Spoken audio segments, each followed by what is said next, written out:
he will either try DT some probe kills, or he can use double DT and make an Archon to block to break force fields. That's right. Yeah, he can just go up the ramp with that and blink up. For example, I mean, a lot of the time when we see Protosses go DT and fail, for example, they then back up and go, right, well, I have the Twilight Council, I'm going to research Blink, sort of after the DT push fails. But in this particular case, we see Hero, exactly, he's already going for it instantaneously. Now, the cool thing here is that Hero's expansion was a little bit earlier. He has an expansion behind this, so now, the Observer is going to see the Dark Shrine, and the first DTs are going to move in here. No, he could have gone through. He could have gone through, but that second force field did block him off. And now you can be sure there's an Observer going to be coming out after this Immortal. And the grand total of kills for the DTs will be 0. That's a really, really nicely played there from Rain. Good scouting with the Observer, and not quite the perfect force field first time around, but still managing to do the job with 2 there at the ramp. And now Rain's got to be feeling pretty comfortable. He knows that Hero's invested a lot of gas into getting those DTs, and let's see what Hero can do with the immediate blink, because he did go for that very quickly. Yeah, he doesn't want to probably overproduce on Stalkers, because he must know the opponent already on 3 Sentries and 2 Immortals, and whatever else is going to follow up. He cannot win this game by mass blink Stalkers, 100% sure. And because he doesn't have Observer yet, he can also 100% sure not kill any probes right now, which means he has the blink, okay, but he's not going to make any more Stalkers, and that is so smart. I myself would feel so sorely tempted, having researched Blink, to keep making Stalkers. Hero, he had certain plans, but he's able to step away from them, and I really, really like to see that, because it's absolutely the right choice, and he has deduced that without the Observer vision, which we as commentators have.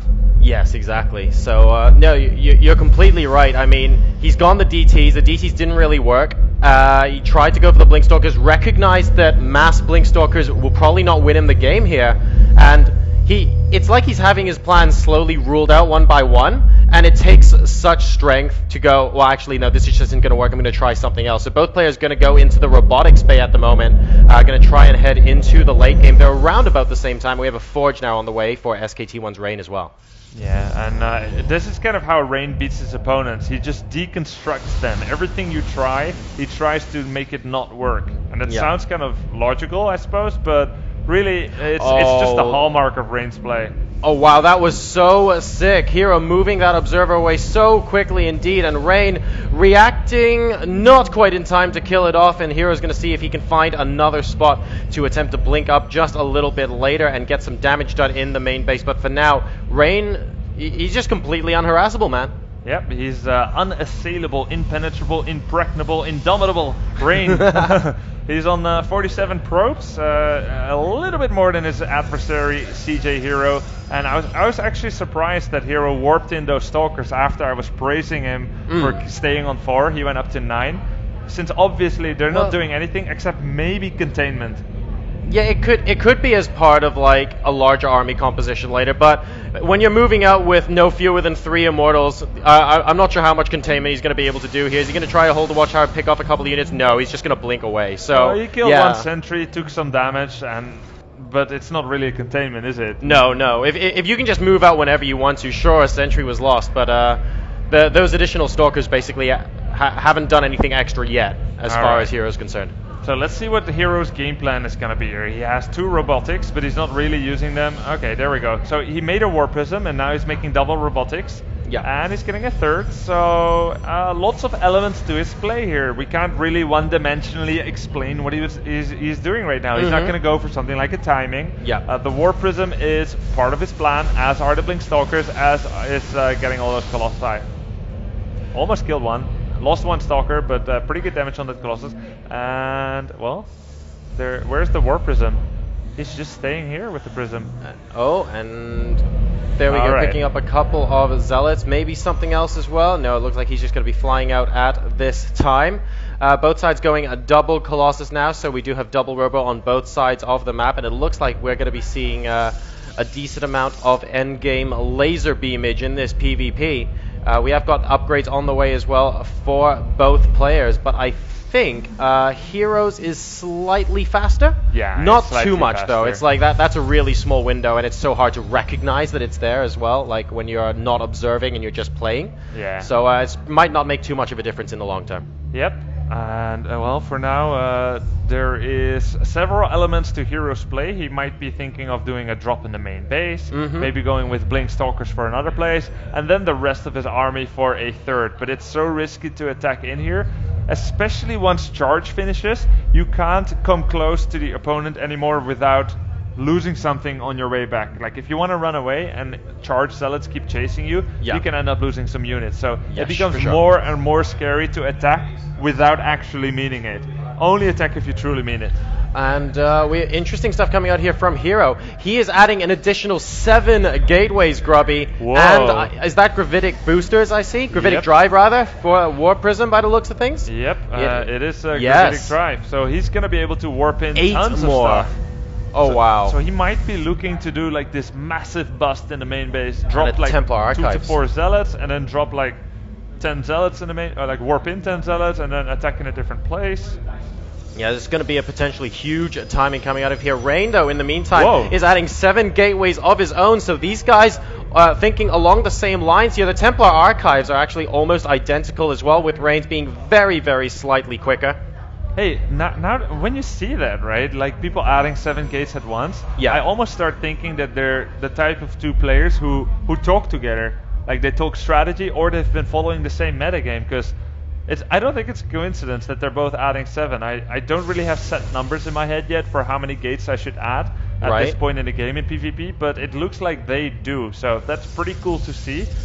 Now Rain, he went for 8 Colossus and then is adding only Immortals, and that's a pretty cool element to Rain's play, which everyone is slowly starting to copy. Gonna go up to like 7-8 Immortals. Well, they clearly have this sort of strategy planned out very well in their head. I mean, we're resuming double Colossus production on Hero's half of the map, and Rain is opting to go for those Immortals, so that's going to be an interesting opinion there. We do have a Warp Prism trying to do a little bit of damage in the main mineral line. That is a lot of stuff warping in there, and Rain does have to hightail it. He has Zealots of his own to try and stop this from happening, but he is moving out at the same time. Catching an Immortal out in the middle of the map for Hero, that could be pretty costly in the long run. Got some Archons at the front of that army as well, and DTs in the main too.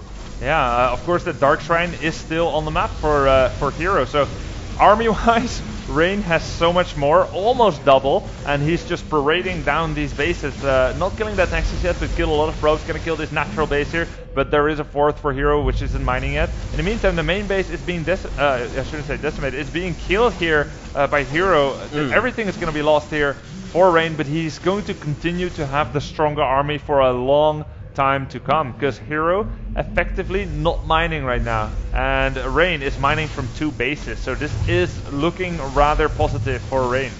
Yeah, Hero, he was trying to do a fair amount, and he's actually killed off a fair bit in the main base, but Rain, he currently has almost a 70 supply lead, Grubby, and it's, even though the 4th base is there for Hero, like you mentioned, it's not mining at the moment, and if it's not mining, it's not really an advantage. Actually, it's just like a mineral sink until you can actually mine that back. So Rain just looking in quite a commanding position here.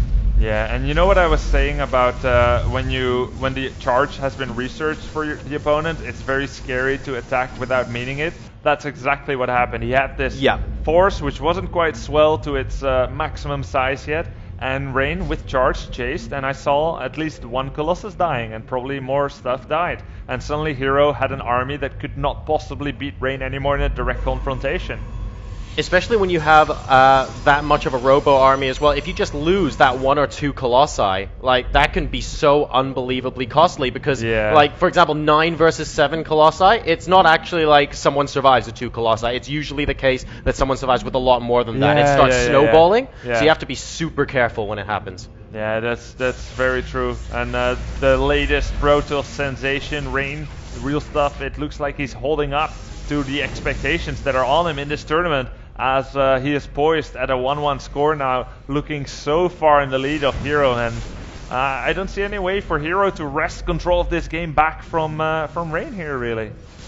Oh, and the probes for Hero temporarily getting pulled there as the Colossi do actually finish it, and Rain sees that that's where the army is. He just wants to engage ahead on and attempt to win here, and look at how many Colossi are in with this army composition. Hero moving up to the top of the ramp so he can get a nice spread. Really, really good stuff from him, and that's actually going to force Rain back temporarily, but the thing is, he can just go in and like attack the main and natural if he wants to, and sort of force Hero to come out and engage.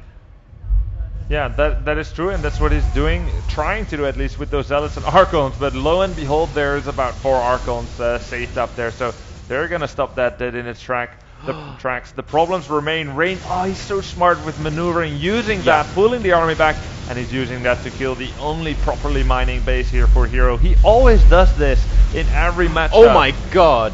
Wow. The number of probes that actually disappeared there was absolutely insane. I think it was over 9,000. I think it was, man. It was huge. And Hero trying his best to get back into the game. He's going to do a counterattack against the third, and he has got some Zealots into the main base as well. But Rain deciding now is going to be the time to come back and defend. And if he can crush this army, I think he knows he can win. 181 supply, 287 at the moment. The Colossi being attacked from the back there. Those Archons doing so much damage, and all of the Colossi are going down for Hero at the moment. The rest of this army just going to come careening in, and it is a train wreck. GG, ladies and gentlemen. Rain wins the series 2-0.